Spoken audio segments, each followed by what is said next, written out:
Hey everyone. You know when you're about to go ready or live and you're ready a minute before and it's like the longest minute of your life?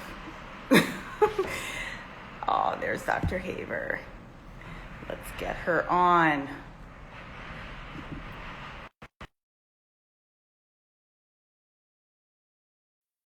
Hello, hello. Let's see if she's able to jump in. I just opened the door, but I see her, Dr. Haver. Hello. How are you? I'm great. I was just saying that, you know, that 60 seconds before you're about to go live and it feels like the longest minute of your life. Right. It's suspenseful and hyperactive. Hello and welcome, Dr. Haver. Thanks for having me. Oh, thank you for being here. It's always a pleasure. I'm thrilled to be speaking with you again. I remembered that, you know, of course, we spoke before the publication of your first book, The Galveston Diet. Now we're speaking again before the publication of your second, The New Menopause, which is a wonderful book. And I think it's like a real meeting the moment of joining the medicine, the facts, the women going through it. It's just what we need. So thank you for it. I'm grateful and glad to see you again.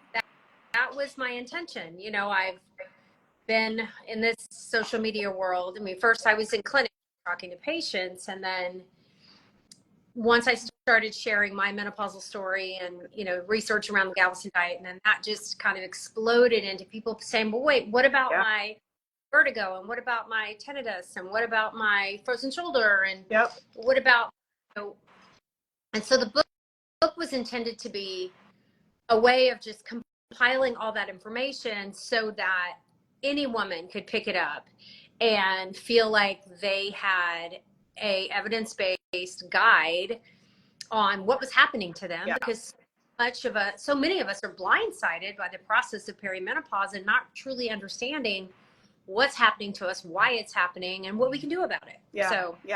Well, thank you. It does all of that. I always share with my audience, with Aloy's audience, that, you know, who I'm going to be speaking with, and I invite questions from women because we do have so many. I, like all of them, don't necessarily have all the science and the facts kind of at the ready in my back pocket. And so when I did that, I got an amazing amount of questions for you, which I'm going to get into, if that's okay, in another few minutes. But there's something in your book you mentioned, and I've heard you talk about this before, that I think also kind of speaks to the moment, which is this sort of conflation, or this intersection of your personal experience and your professional experience coming together. So where you were maybe initially in practice, not necessarily like digging all you were hearing from your patients, maybe not always believing them, or maybe not always trusting what they were telling you, and then yourself stepping into perimenopause and sort of going, wait a minute. And I feel like, you know, it's fueled your passion and also your urgency to kind of get the word out and meet women where they are. And I wonder if you could just talk about that for a minute before we get on. I was a terrible menopause provider for over 15 years. I relied on the training that was taught to me, which pretty much centered around the very cliche symptoms of hot flashes and night sweats. Yeah. Weight gain was just because she was lazy and eating too much and not working out enough. Right. We didn't learn anything about health changes, brain changes. We knew a little bit about osteoporosis, but we really didn't address menopause as a way, you know, treating menopause would also decrease her risk of osteoporosis. So we were also taught in the books and very much in the culture of medicine that women tend to be more emotional creatures and that we tend to somaticize our symptoms. Like there's almost this universal Munchausen's, you know, not Munchausen's, but, you know, this universal somatization symptoms. Yeah. Yeah. You know, have general dissatisfaction in our lives. We have general unhappiness. We have all these things, and they're going to present as a woman who has multiple vacant places. And, you know, there's not much we can do for her. She's just going through a tough time, and, you know, pat her on the knee and whatever. And so that was pretty much me. I mean, she had serious hot flashes. We had a discussion around hormone therapy, but I wasn't talking to her about cardiovascular prevention or osteoporosis prevention or protection of her genital urinary system or her brain or her cardiovascular, you know. So, and part of me, when this woman would come in with things I couldn't identify as all the you know, all the the thread of this is probably due to some hormone deprivation. That was not a thing. It wasn't until I decided to dig and learn on my own, and I was like, wait a minute, this is so much more than just a few hot flashes and your period stopping. This heralds this magnitude of change, and some women are getting blindsided, right, and suffering needlessly. So it really took my experience going through menopause, getting, you know, so people have asked me, my kids, what if your menopause would have been easy? What if you would have been one of the lucky ones and had nothing, just a few hot flash, you know, really just kind of skated through it? Would you have led the charge that you have now? Right. I don't know. That's a great question. I appreciate that. I think, you know, really the reason I asked what I did is because I think it's helpful for us lay people, the patients, to understand where the medicine is and where it isn't. And it's empowering for us to know if we're not getting the information here, there are certainly other places we can go, other doctors, other physicians' offices, telehealth. There are other resources available to us, but also it kind of nudges medicine along, right? And you're helping to encourage medicine to meet women where they are, trust them and believe them. So thank you for that. And I posted on today, last week, the journal Menopause, respected medical journal, an article on March 25th about I just don't feel myself. Right. And they try to quantify what that means. What percentage of women are saying this between the ages of 35 and 55? 63%. Wow. 63. Yeah. Over 50% of the time do not feel like themselves. And then they try to quantify what that means. And it was everything, brain fog, muscle, you know. And this is huge in our world, because literally that I just don't feel myself would have been taught as this is a problem of somatization of something psychological.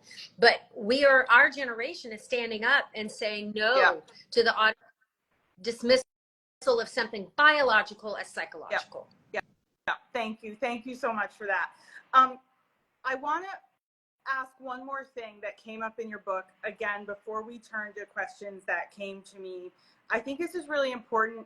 You talk about the benefits of MHT a lot. Certainly aloe helps to, you know, we're working to dispel, like literally squash the myths, the garbage that's gotten in the way, the results of the WHI study that just derailed women for so long. You speak to this all the time. But in your book, you talk about relative risk versus absolute risk. This is a little bit in the weeds thing, but again, I think it's really important for women to understand what this means when they start to think about, is MHT for me? Mm-hmm. So statistically, there's relative risk and then there's absolute risk. So in the WHI, what was reported to the press was a relative increased risk of breast cancer for the patients on estrogen plus progesterone. And that was 25%. What the press reported was a 25% increased risk in the rate of breast cancer, and estrogen is the bad actor. That's been walked back. But what this means is that when they initially looked at the study and took all, you know, the average age of 63 and took all the patients, the baseline breast cancer risk for any woman on placebo was 4 out of 1,000 women per year. And that increased with estrogen progestin combination to 5 out of 1,000 women per year. And I hope it's perfect. That represents a 25% relative risk increase. Right. Okay. Yeah. 4 out of 5 out of 1,000. It does not help when I'm sitting there counseling a patient to talk about relative risk. I need to talk about absolute risk. So the absolute risk, which is what it means to this one patient in front of you, was 0.8%, less than 1% risk versus placebo per year. Women get breast cancer, no denying it. Yeah. Okay. What was not talked about in those initial findings was the decrease of colon cancer. Yeah. The decreased risk of people on estrogen only, the cardiovascular, so just focusing on that one nugget and presenting it in a way that a basic person did not understand the difference between relative risk and absolute risk led to frenzy and probably the largest mess up of history of medicine and modern medicine. More people were hurt by this, with increasing risk of osteoporosis, increasing risk of cardiovascular disease, increasing risk of, dementia and stroke. An entire generation of women because of chronic disease staring him in the face. I think so often of my mother who was taking MHT, and some people are asking, is MHT the same as HRT? Mm-hmm. Yes. We're just calling it something different now. As the needle moves, so does the language. But I do think about her being taken off of her hormones after the WHI and is now living with osteoporosis. And, what could have been had that not happened. She's one of millions of women. Yeah. Okay, Dr. Haver, I want to get into some questions that came in to me, if that's okay. Answer what you can. I know you're not treating any of these people directly, so I'll leave it in your hands. Can you talk about estrogen modalities? So knowing what's right for me, what are my options? So when we look at estrogen, which is kind of the mainstay of menopausal hormone therapy, though there are more sex hormones in the body than that, we have estradiol and we have non-estradiol. Okay, estradiol is what is created in your ovaries. It is the main hormone of the body during our reproductive years. It is the most biologically active hormone in the estrogen family. There are also a fetal estrogen called esterotral or something.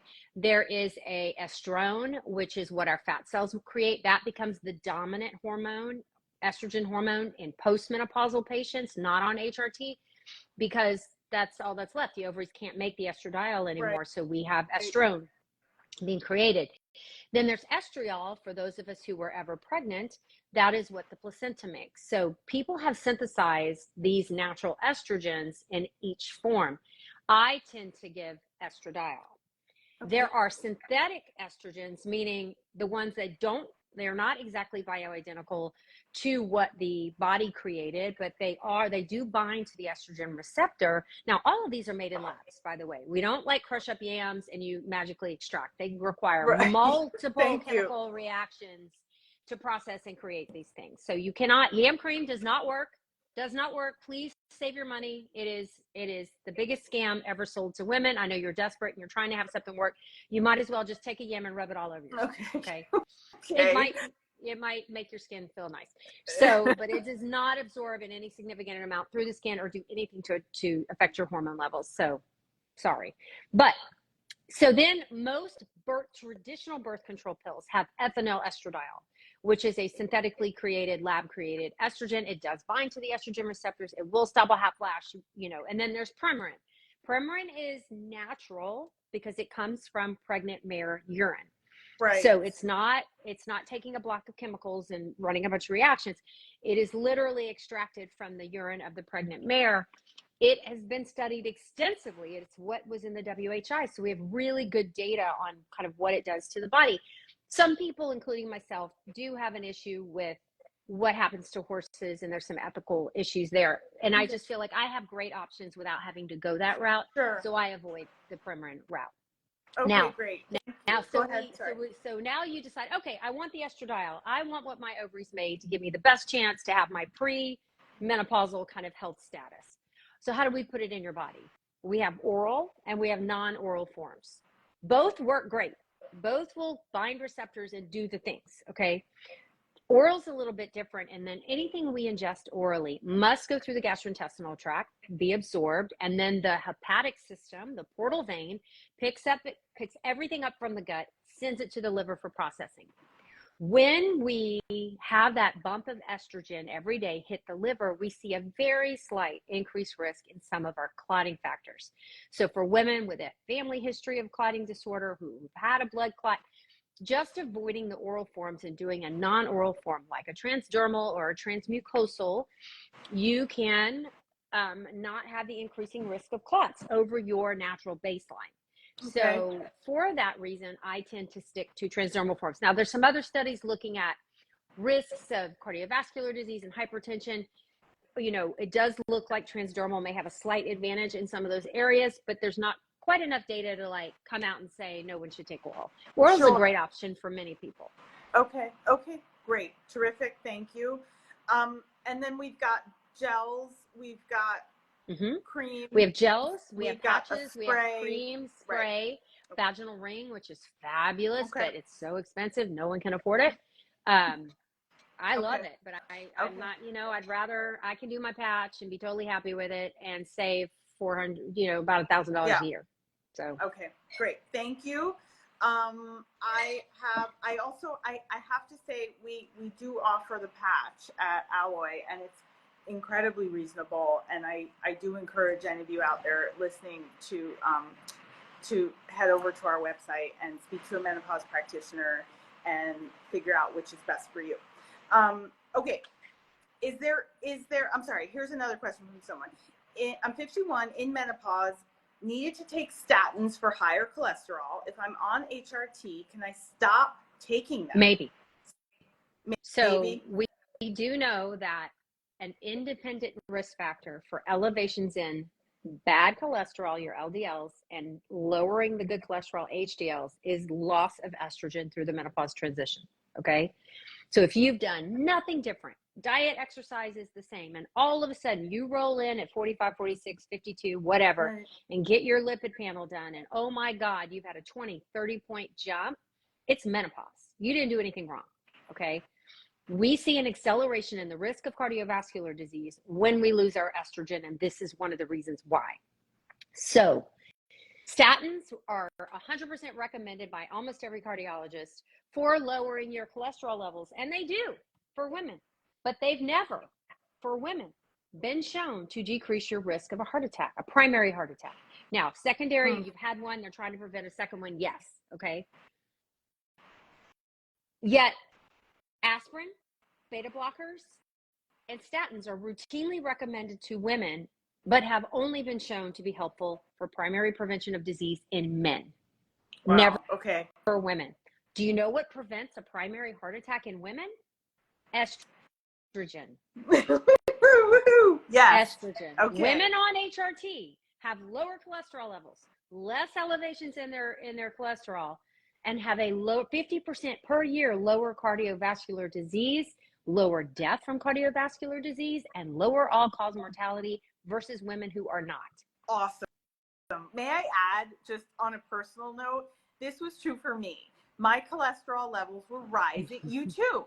My cholesterol levels were going up, and when I began to take MHT, tested again, right back down. It was amazing. It's amazing. I see it all the time with my patients. Constantly. I believe it. Okay. Now, if you've had high cholesterol your whole life, and this is a familial thing, that's a different conversation.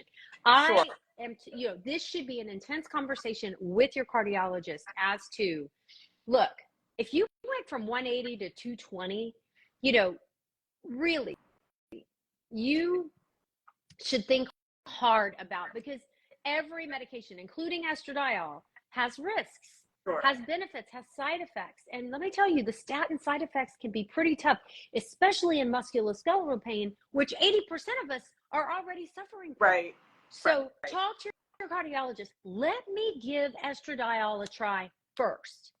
Because some cardiologists are saying, we need to get your cholesterol down with a statin before I'll let you start hormone therapy. It's ridiculous. I love it. Thank you. Thank you for that, Dr. Haber. Okay, on to the next. this is a good question. Can you ask whether HRT, MHT, can still be useful for older women who were told not to take it because of the incorrect information about breast cancer? This comes up a lot. Right. Okay. Maybe. Again, you need to find a menopause-informed provider who knows the data, and we're not easy to find. Okay. Yeah. No, not at all. The best window of opportunity for you to get the protective benefits for cardiovascular disease and neuroprotection against dementia is early, in those first 5 to 10 years, okay, after your period stops. It's the time away from estrogen that appears where the risk, where we lose the benefit. And then once you have existing disease, MHT may make things worse. Okay, so if you have existing dementia, you do not need to be on HRT. We think it makes it worse. If you have coronary artery disease in the form of calcified plaques and blockage, you are not a candidate for hormone therapy. So when my patients come in, they've missed that initial 10 years. They're in their 60s, okay? And certainly if they're having hot flashes still, which many are, we're having a conversation. I'm getting lipid panel. We're looking at all her risk factors for cardiovascular disease. I'm even asking them to get a calcium cardiac score, which is a CT scan of the heart where they're looking for calcifications in the coronary arteries. Okay. If she's clean and that all looks great, even with mild elevations in cholesterol, we're going for it. You're good. Yeah. Because it's always going to protect her bones. Yes. Always. It's always going to protect your genital urinary system. You know, everyone is a candidate for vaginal estrogen. It does not have the same systemic profile. It's not going into the bloodstream. It's staying in the vagina, protecting the bladder, protecting the vagina, protecting the vulva, protecting the urethra. So important. Rachel Rubin did a study. They went and looked at data and said, if we put every single menopausal woman on vaginal estrogen only, 100% of women, we would save $22 billion in Medicare a year, because we're going to decrease UTIs and hospitalizations from urosepsis and all of these women. And I would like to know, if we have everyone on hormone therapy, even the first 10 years, everybody comes off at 60, how many fractures would we avoid? Because right now, 50% of women will have an osteoporotic fracture before they die. Okay. Right now. I'm starting to sweat. I'm getting so excited. Your passion is contagious, and you're absolutely right. And these studies need to happen, right? We need more and more and more and more of it. So how much would we save? I mean, if every woman who was eligible and wanted it went on hormone therapy, we would save billions and billions of dollars in osteoporotic fracture. I mean, talk to Vonda Wright, talk to the orthopedic surgeons who talk about bones like butter. And, you know, these women who they can't take to the OR because they're too demented, too frail, or have too much cardiovascular disease when they fracture. Yeah. Here's why I'm passionate. My mother's been on a walker for 10 years. Yeah. My grandmother spent her last 5 years in a bed, demented and absolutely decrepit. It was the saddest thing you've ever seen. I don't want that. And the steps I take now, hormone therapy is just one small part of it. I'm doing everything in my power to have the healthiest life for as long as possible. I want to die in my sleep at 100. You know, after a full day of playing with great-grandchildren and living a full life. I do not want my children to have to, the conversations with my siblings right now about mama and what are we going to do and and we got to fix the bathroom and put in the rolling bars and do all the things. That doesn't have to happen. No, it doesn't. You don't have to be frail. No. We don't have to. Please understand, and it's not, estrogen is protective to all of our systems. And the amount of women who will die, whether from a fall or whether from a UTI, is inexcusable and can be remedied. So look at the stats. So we live 6 years longer than men, okay, but not well. We live 20% of our lives in poorer health than our male counterparts. When you look at nursing home occupants right now, it's 66% female, 33% male, and it's way more to do with she's just living longer. Yeah. Why wasn't she in her house taking care of herself until she had congestive heart failure? Right? Right. Or she had a stroke and just didn't wake up one day. Like Queen Elizabeth. She was meeting with the prime minister and went to bed and died. Yeah, and that was that. Yeah. you know, or I'm yeah. sure she had some very good medical care and things that we don't have access to, but still, you know, that's what I want. And hormone therapy is a part of my plan to get there. Thank you. All right, I'm moving on. My worst symptoms are highway anxiousness and fear of heights. Besides HRT, any non-medical solution for these? My goal is to assist my body as long as I can before I introduce anything else. She can't wait to get your book, she says. I think she's speaking, you know, obviously to anxiety, which is such a big issue. Huge. And I think for many of us, sort of the primary symptom, and the dots aren't always connected between, again, the decrease in estrogen, changing the brain, serotonin and dopamine levels, which affects each of us very uniquely. And in her case, it's anxiety, it's these very specific situations, agoraphobia, and I forget what the other one. But, you know, don't forget, with anything in life, we have nutrition, we have exercise, we have stress reduction, we have other pharmacology. So like, sure, HRT, give it a try, but you know, that may not be enough. We have to be willing and open for these other medications and definitely therapeutic options as well, talk therapy. Someone said that you talk about turmeric supplements. Do you have a recommendation? And also somebody asked about your take on supplements in general. So sure. Yeah. Could you weigh in on that a bit? Sure. And full disclosure, I have a supplement company. So, you know, y'all can tune out right now. And, you know, I'm not here to sell you anything. So, you know, I don't want to come across as too salesy. I don't sell menopause cures. There's no cure for menopause. Okay. I sell nutrition where you may have a gap, and here's a little something to help you fill it out, because my initial stepping into this was through the nutrition route, because I have a background in nutrition and I was frustrated with my own weight gain and visceral fat gain in menopause. And that's where the Galveston diet came from. I was constantly recommending supplements, and finally it's like hard to find a good one, and how do you know what's in it? And, and then finally I was like, well God, I can just make my own. Right. Like, so, okay. So what do I generally recommend? Number one, fiber. Track what you eat every day for like 2 weeks. Just get a free nutrition tracker. You should track your fiber, track your magnesium, track your vitamin D, track your calcium, and track your protein. Okay. Those are kind of the 5 key things. And look to see, where am I oh God, I'm only getting X amount of this, that, or the other. And use nutrition, food, to try to raise those up. Because guess what? Foods rich in magnesium are usually often rich in fiber and often rich in protein. And so then you can use supplements to supplement that healthy diet. Do not think you can take a handful of supplements and negate poor nutritional choices. That is not how it works. You know, food should always come first. So most of my patients really struggle with getting enough fiber. So I'm often recommending a fiber supplement. A woman should get 25 grams per day, 37 for a man. Okay. And most women are getting 10 to 12. Wow. So that's a huge thing that we can shore up. But again, foods rich in fiber are rich in so many other things: vitamins, minerals, nutrients, anthocyanins, you know, all these powerful antioxidants, anti-inflammatories. So really fight to get food to be the number one thing. 80% of my patients are deficient in vitamin D, and I do blood levels on everybody. And so that's a hard one to get through food, unless you're eating like a slab of salmon every day and a pound of mushrooms. You know, vitamin D is a tough one. So that's one.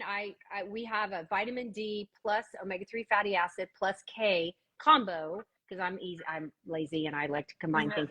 And omega-3 fatty acids found in fatty fish, found in different, you know, nutritional compounds, APA, DEA and DHEA and EPA. You know, there's so many versions of it, but that is something that's easy to supplement and has really good benefits.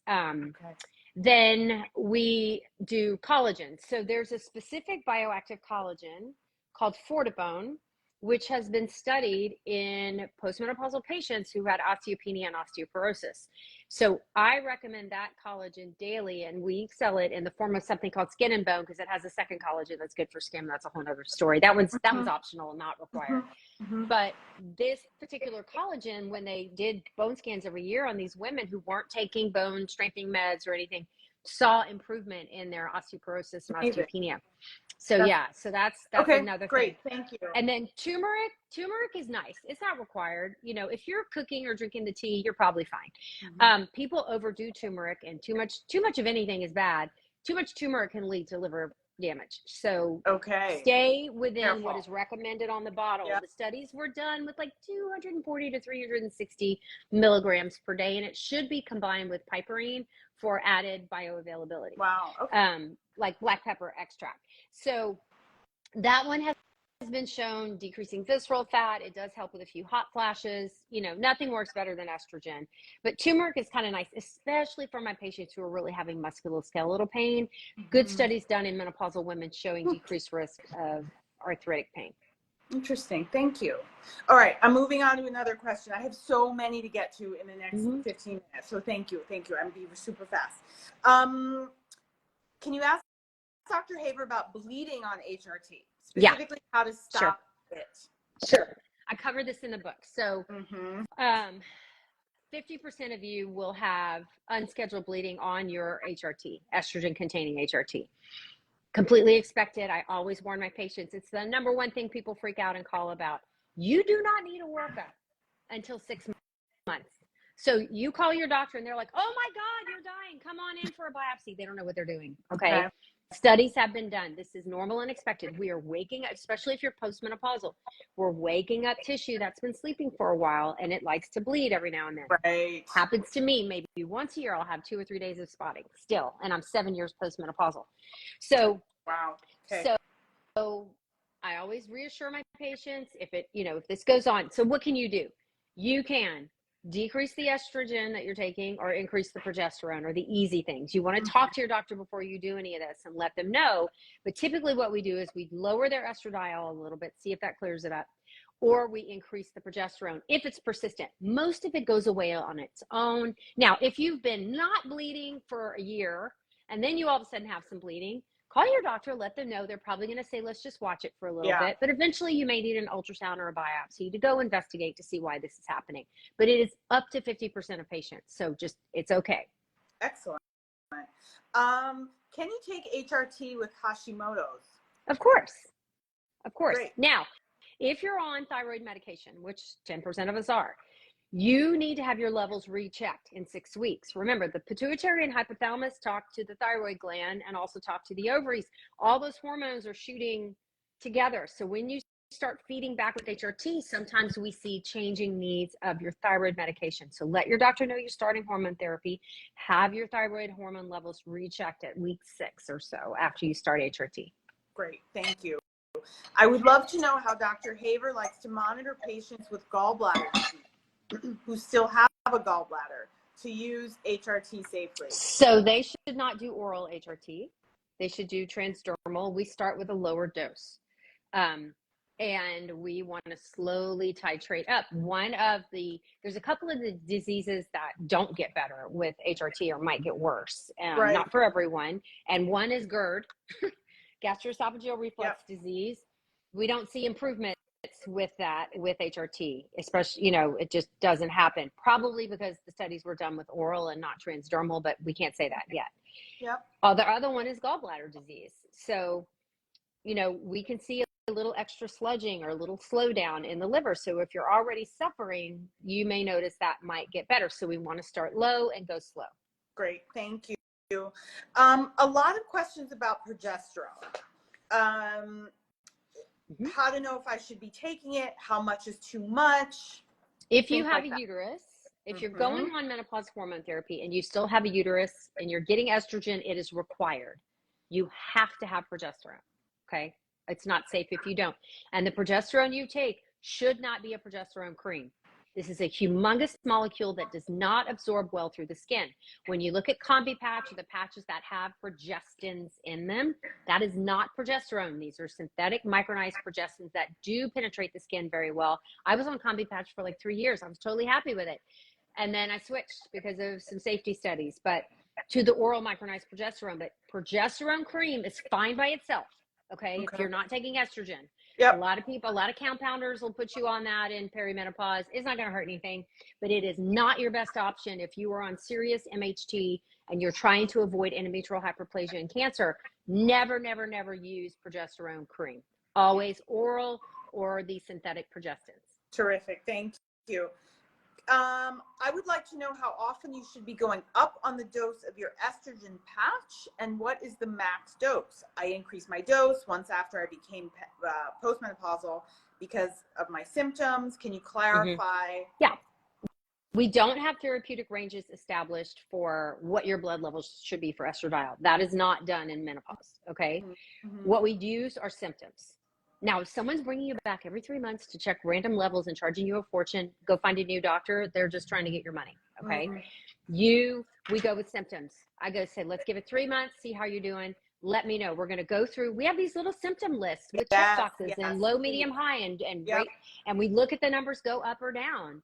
And then we use that, we use symptomatic data in order to see how you're doing. It's called the green scoring system. It's published anywhere. You can do it at home, print it out, I have it in the book, take that to your doctor, and use that as a guide to judge. We don't know what the highest dose could be. Remember, was just going to say 50 micrograms is the highest birth control pill ever created.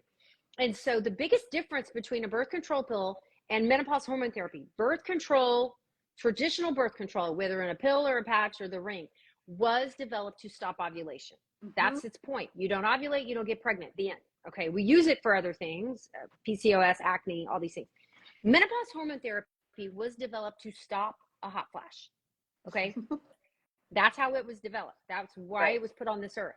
The difference between here and here is about a 75% more in here than 25 down here. Okay. But a low dose birth control pill and high dose menopause hormone therapy meet right here in the middle. Okay. It's just dose. So I have younger patients, especially in premenopause and early menopause, on the same levels as what is in a birth control pill. Because when you're premature, we don't want to get you menopause hormone therapy. We want you to be at the level you were at 25 to protect all those organ systems. And we don't know what the best level is for heart protection. We just know they were on it or not, whatever dose. Thank you. That was amazing. Thank you so much for that. I have just a few more questions for you, and then we're going to wrap up. I'd like to know if Dr. Haber has any experience using HRT in combination with low-dose naltrexone as a 1-2 punch for those people whose immune systems have seemingly tanked thanks to hormone changes. No idea what she's talking about. I've never used naltrexone. Okay. I have another question. Can athletes, especially in hot, humid climates who sweat a lot, shower a lot, use an estrogen patch? Yes, of course you can. Any tips or tricks to help it stay on? Yes, and I think I'm going to do this live on, I think QVC. Somebody wants me to do it live, but okay, so this is what my patients taught me, okay? And people on social media, because my skin is dried like a husk since menopause, and I have no problem with it sticking to me. But here's what my girls who have beautiful moisturized skin say. Take your patch, take an alcohol swab, clean that area off where you're putting the patch, get all the oil off your skin. Okay, let that dry. Take your patch, put it on, press real hard, get a blow dryer. What? Really? Hot air for 10 seconds on that patch, heat up that adhesive, and then press again. If that doesn't work, nothing will. Okay. Excellent. Thank you. Hot take right here. Okay. What is this? This is a glucose monitor. I'm doing So much is that. Okay. Yeah. Are you? Yeah. So it's through Zoe Nutrition. Y'all can go look it up. I did the same thing. Yeah. It was very informative. Yeah. Really interesting. So I'm doing the test right now with Zoe. Your results.